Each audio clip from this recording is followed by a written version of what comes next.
Hello and welcome back to the 2 Cents Podcast, the show where we provide some of our takes on sports' biggest headlines of the week. I'm Blake Smith. And I'm Dane Vogel. Dane, how you doing today? Doing pretty good. A little tired, but we're here. I see you in the Patrick Mahomes jersey. Yeah? I'm a fan.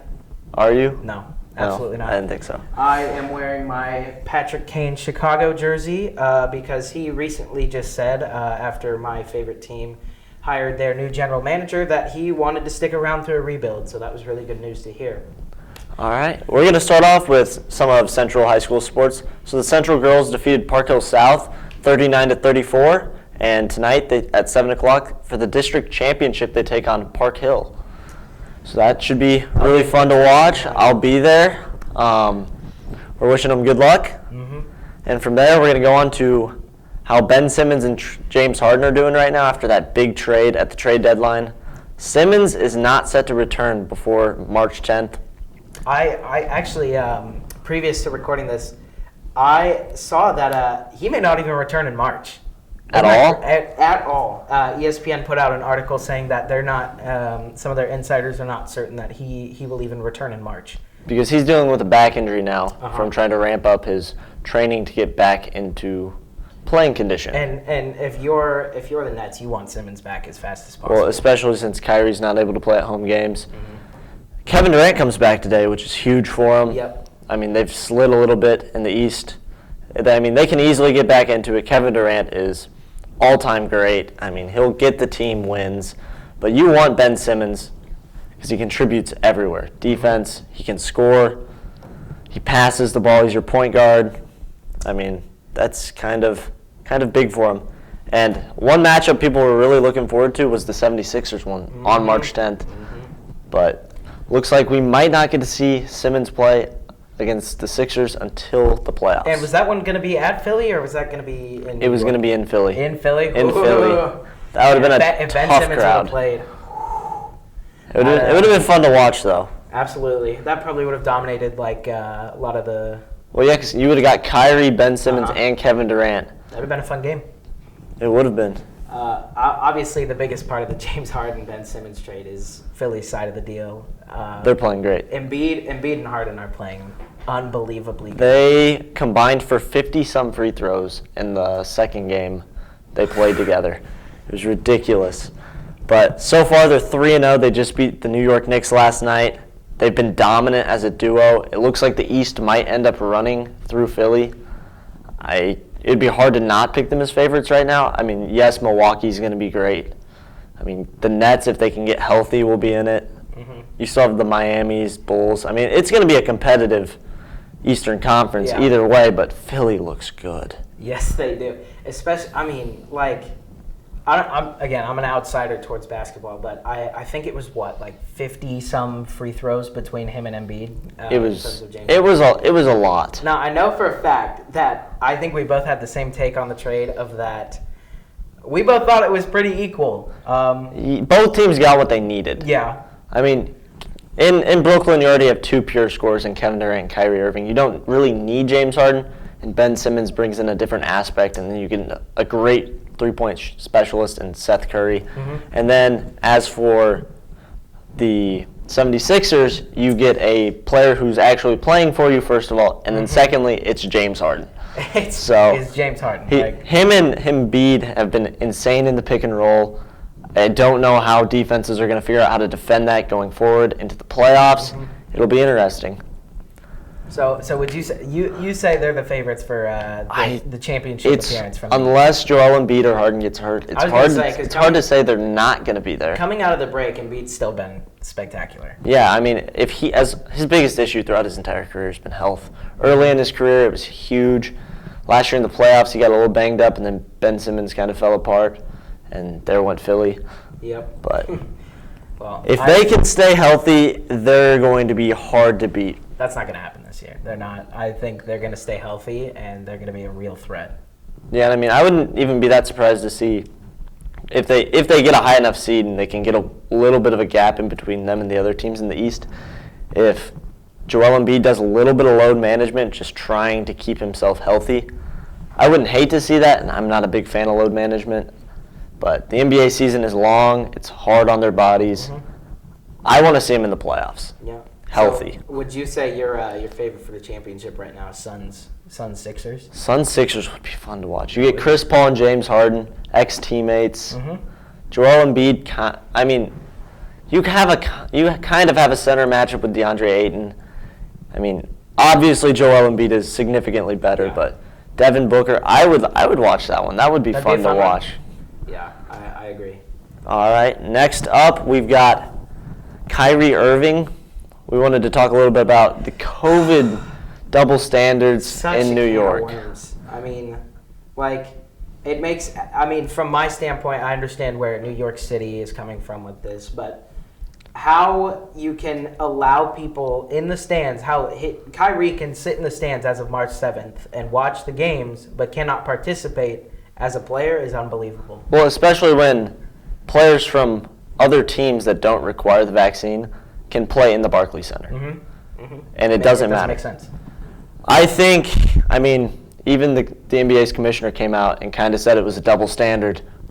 Which he's not wrong. I mean, he's completely right with that. Either you need to make it so that anybody that is going to be in Barclays Center has to be vaccinated, or it doesn't matter. And I get the concerns with COVID. That's perfectly fair. I don't like the double standard part. No, I don't either. I completely disagree with that.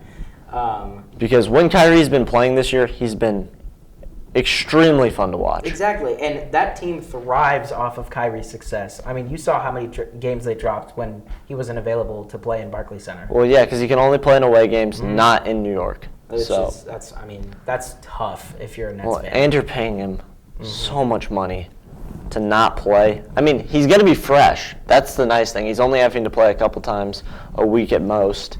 So he's always fresh. I mean, he hasn't been hurt at all this year. And if around playoff time that rule gets changed, I mean, Nets are still a serious team. Mm-hmm. I mean, the only thing surrounding this, other than Kyrie's double standard, is at least the COVID double standard, is the controversy that Kyrie has probably sparked. Yeah, he's been a little bit of a controversial player throughout his career. He tweeted about being the voice for the voiceless or something. I don't keep up with Kyrie's social media too well. That was an interesting tweet. It was something along those lines. I remember seeing it when it first came out because I think it was before the season, and people were asking what he plans to do since, with the whole New York City thing, he can't play in New York City.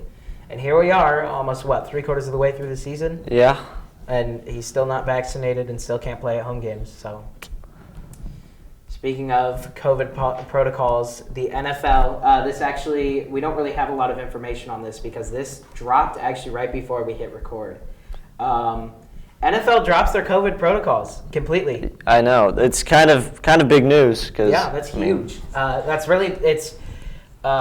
We saw at the start of the pandemic, March 12, 2020, that was a very memorable day for a lot of people.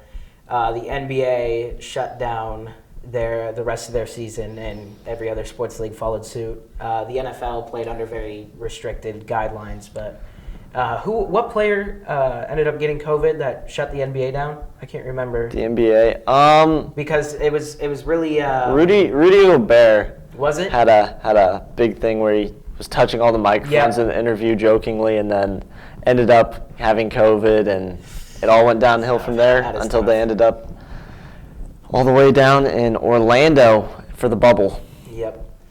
But, I mean, that's huge for the NFL because that's really probably the first. I think the dominoes will fall on that one. Yeah. NFL starting, but. I mean, it is an outdoor sport primarily, so it's not as closed in as the NBA. I think the big thing to take away from it is not necessarily fan stuff. It's more of players having to sit out. Players interacting with staff. With the team too. And staff interacting with the players. I was going to say that and then when your players have to sit out for 2 weeks for COVID protocol, and then it can really have an effect on your team. The controversy of, I'm sure there was plenty of cases of the kind of the Kyrie Irving stance where they're going to be unvaccinated as a statement.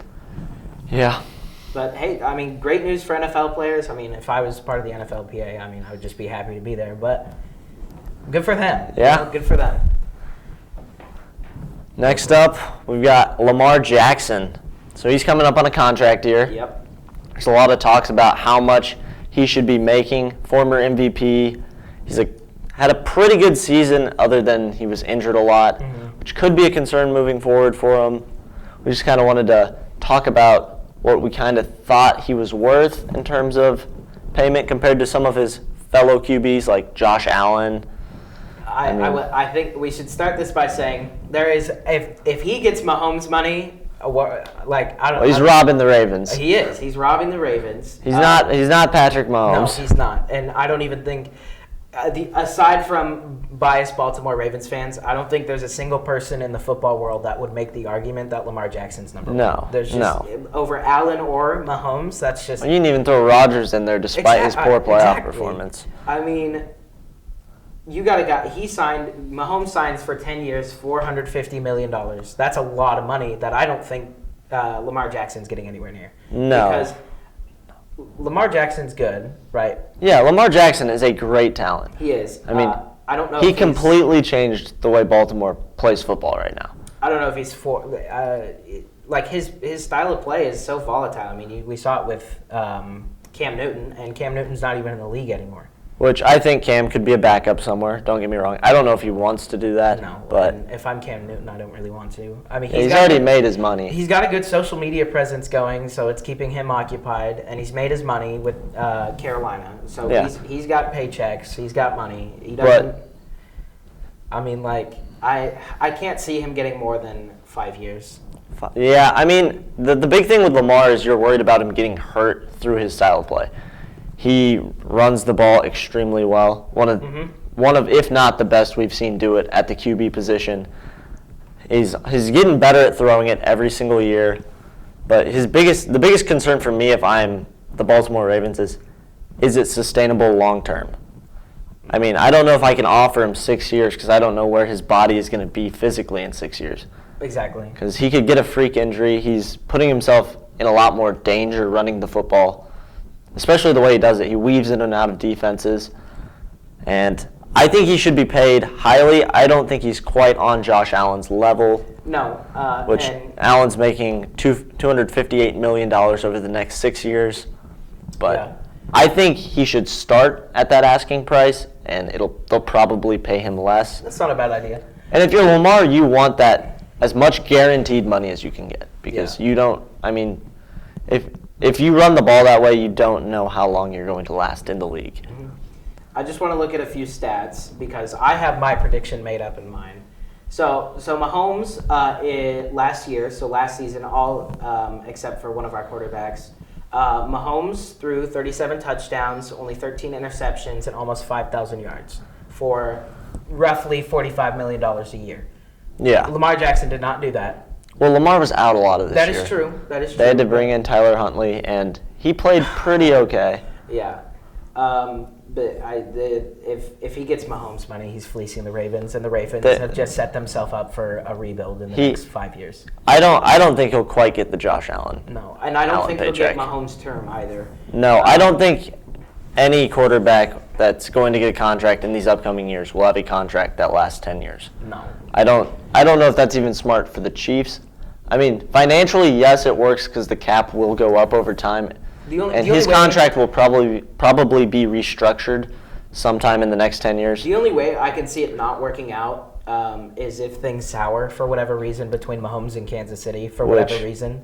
They're on really good terms right now. They are, except for Jackson Mahomes. We don't talk about him, but other than his family drama, I mean, Kansas City loves him. He loves Kansas City. I mean, he owns part of the Royals. Yeah, I mean, and then you've got him and Andy Reid connection. Yep.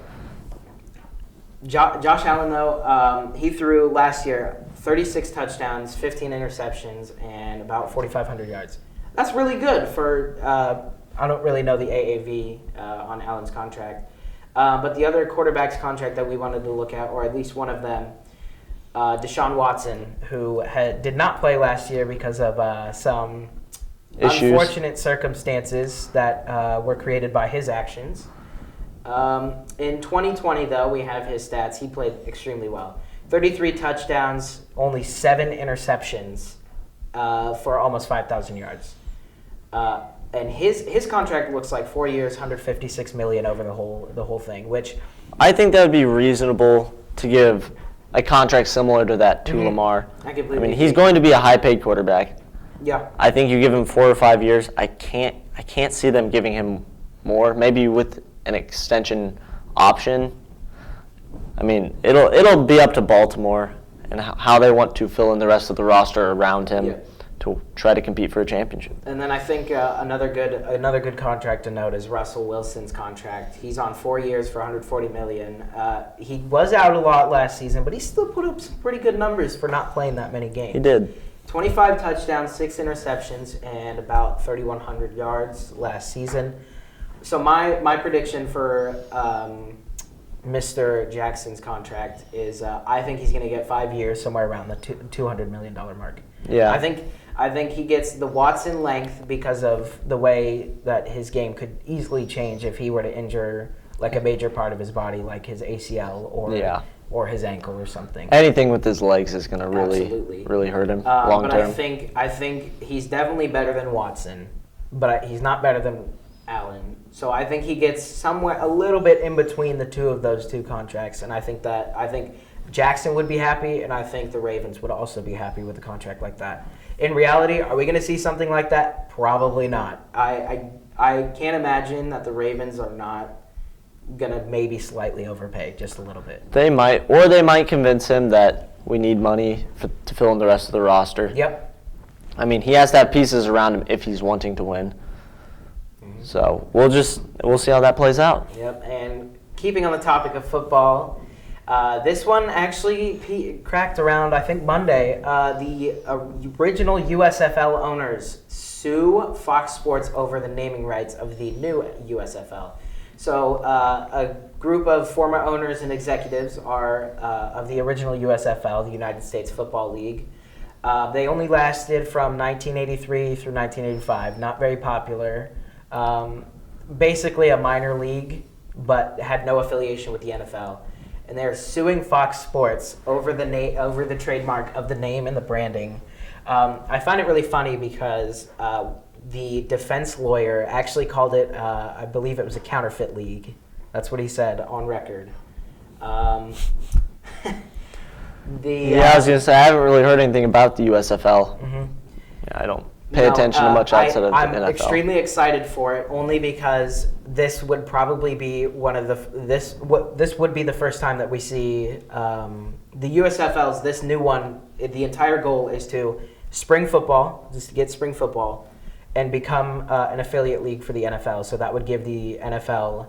It basically give like players a second chance, because there's a lot of draft picks that just end up on practice squad. So more like a G League. Yeah, your G League or the AHL. Okay. Something like that. So I think that'd be really good for the NFL and really good for teams, because there's plenty of people that you draft but never get the time to develop themselves because they don't get any playing time. They just get practice, which for some people that's not helpful. There's only so many roster spots on a team. Oh, yeah. Like, you have to prove yourself if you want to make it. Which is, I mean, and we've seen plenty of talent that are playing in the NFL right now that have come out of the AAF or the XFL. But I think this would be, this would be the fourth spring league to try and start up, excluding the older USFL. From like the 1990s to now, this will be the fourth time somebody has tried to start a spring football league in hopes to become affiliated with the NFL. This could be really, really detrimental to the USFL because if Fox isn't willing to support them through this lawsuit, that's another dead sports league. I mean, like, it would be so nice to have spring football, because you go from February to like August without anything other than free agency. But I mean, the old owners are they're suing to seek an order to prevent Fox from using the logos and the name without their permission. The new USFL has a lot of promise, and I would really hate to see it go on such a silly lawsuit like this. Do you think Fox settles with the old owners, or do you think they? Is there any way they can just change the name? They could, but it would rights? be so expensive because They've already already put out a branded it. lot of marketing material branded under USFL. They've got teams already registered under the USFL. I'm sure they've probably registered a trademark or something of the sort. I can't imagine these original owners win. They have a case, but I just don't like if they don't have the trademarks or the intellectual property rights. I just don't see them winning, even if they're using the old logo and insignia and name. What do you think? I think Fox. I mean, it's all going to depend on how much money is it going to actually bring in for them. Mm-hmm. Like, yes, it's a nice thing for players, especially, and it gives you something to watch in the spring. But you also have to compete with baseball and the NBA playoffs. That is true. So, is it going to bring in enough viewership and income for Fox to think this is going to be worthwhile? Now, Fox does have a large foothold on football, so it's not like they don't have the funds to support it. It's if they play their first season this year, if they play a season after this lawsuit, it'll be make or break. Honestly, in my opinion, I know the XFL is starting back up, or they're getting ready to try to. That one, in my opinion, has the most likelihood of success because we've seen the demand that people wanted for the XFL. Like there was people there, that wanted to see the XFL play, but obviously. And part of that's just because there's no football during that time. Which is why it would be so successful because you look at a lot of the people that watch football and they'd be happy to watch some minor league football too. Yeah, because you're going to see ex-players that you may recognize from their primes. I mean, there's opportunities to see players you want to actually see. And the biggest difference is that, I mean, this development league would play not when the NFL is playing. So there's a lot of people that prioritize other sports over others, and there's other people within those sports that prioritize leagues over others. I don't personally watch any of Chicago's minor league stuff unless it's highlights for a player I'm interested in. But the fact that they're not in season gives it a much, much better chance to succeed. They will be competing with the XFL, correct? Yeah, but I don't know. I don't think the XFL has the same backing that the USFL does. But if both succeed, that they could end up merging, which would also be really nice because you basically have a full roster of minor league teams to support NFL teams. And that would be a good thing for the sport. Exactly, because you've got a lot of young kids that could be making way less money, and could be developing their skills with a different coaching team. Excluding the players, you could develop coaches in the minor leagues too. You could. You see that over all kinds of sports. Instead of having to coach in college and poach the coaches that they have in college, you could just take one from your organization. I mean, there's a lot of opportunity for this to be a really good thing for football. And if it's going to make money, I think Fox should proceed and try to make this happen. I agree, and I think Fox wins that lawsuit as well. Or at least settles for not a very large amount of money. Which I don't think they'll settle. Either is okay with me. Yeah. Okay, and then moving into a little bit more of a dark subject. Obviously, you can't keep it out of the news. It's literally been on everyone's news feed for the past week. Yep. Russia, Ukraine. Really terrible thing going on over in Eastern Europe. Russia invaded Ukraine. But the good news about that, there's really not a lot of good news to come out of it other than Russia is getting punished heavily for their actions that they're taking against Ukraine. And majority of the world, even a good amount of Russians, are standing up against Vladimir Putin and the Russian government. One such organization is the IIHF, aka the International Ice Hockey Federation, has suspended Russia and Belarus from competing in any international hockey event until indefinitely. I mean, and this is tough for Russia because Vladimir Putin loves hockey. He actually plays in a charity game in Russia's version of the NHL, and they were set to host an event next year. The World Hockey Junior Championship was supposed to be held in, I can't remember where, but it was supposed to be in Russia. That got revoked, and they're not allowed to participate in this year's World Championship or World Junior Championship. So, I mean, that's great for if you're Ukraine or literally anyone in the world because I don't know how you can support Russia. It's good to see all of these organizations working towards banning them, trying to kind of punish them in that way. Mm-hmm. And I mean, we've seen a whole list of organizations. And you keep seeing. Ban Russian teams. I know personally, I keep seeing stories about different kinds of like networks or organizations or sports standing up against Russian athletes. This is just good. I do want to read this statement from the IIHF president, Luke Tardif. The IIHF is not a political entity and cannot influence the decisions being taken over the war in Ukraine. We nevertheless have a duty of care to all of our members and participants and must do all we can to ensure we are able to operate our events in a safe environment for all teams taking part in the IIHF World Championships program. What do you think? What other than obviously Russia bad and go Ukraine? I mean, for that big of an organization to come out and say that is big for them, especially with hockey being big in Russia. And then, I mean, I think he made the right decision there. Yeah, absolutely.